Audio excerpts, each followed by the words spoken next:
I was having a meeting with a few people in my house, and I asked them a question. Perhaps I should ask you too.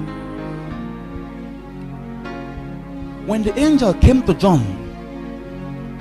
Zechariah, and told him all these things that will happen, Zechariah asked the question, how shall these things be?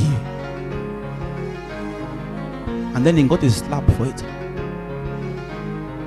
He was deafened and made dumb because he asked, how shall these things be? The angel came to Mary and told Mary the same thing. Mary asked the same question, how shall these things be?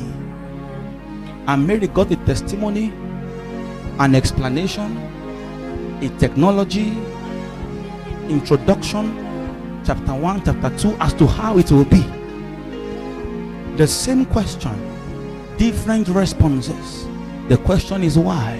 Now, you may tell me that it is because Zechariah was a priest. That is what you are thinking right now.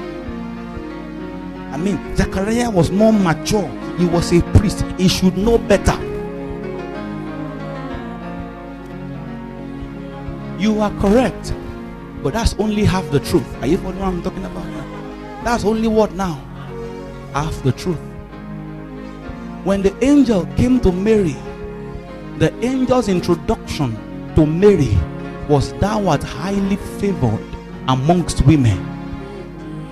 When the angel came to Zechariah, that was not the angel's introduction. The angel's introduction is, we have heard your prayers and have come to bring you answer. In other words, Zechariah was praying, Mary was not.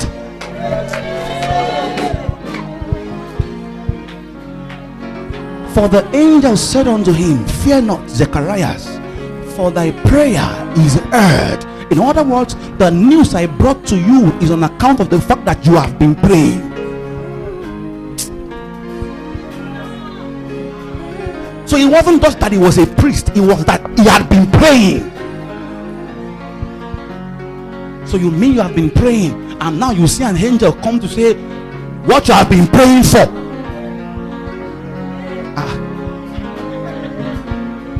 Do you understand what I'm saying here? It wasn't just that you had been praying, and heaven has heard your prayer. So how shall this thing?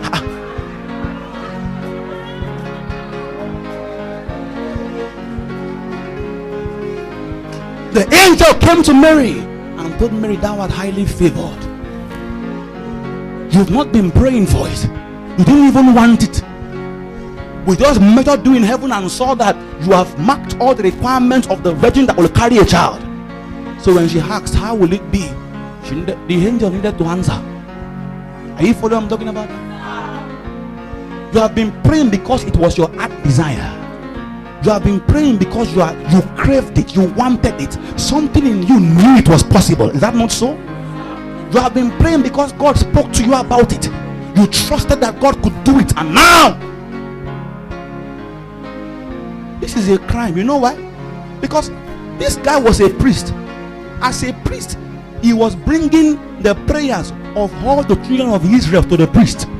So if he does not believe his own prayer can get answered, what then was he doing with the prayer of others?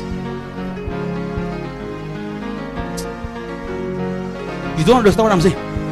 He would come with the sacrifice of everyone and come and present it upon the altar. Is that not so? That means it had become religious. He had gotten to a point where he was just cruising. He didn't even believe. That is the point where many believers are right now. You receive the vision, but the situations around your life now look as though it's not possible anymore. You are praying, but even your prayer is just mechanical. It will look as though you are not praying, rather. Are you seeing this now? Because you don't know that which you are praying for is for an appointed time. According to the dictates of God, Zechariah would have a child, but the time he would have this child would matter, because this child must come just months before the salvation comes. Are you following me now? The child wasn't going to become a normal child. It was going to become the next Elias. Is that not so? That will become the voice of one crying crying in the wilderness, prepare ye the way of the Lord.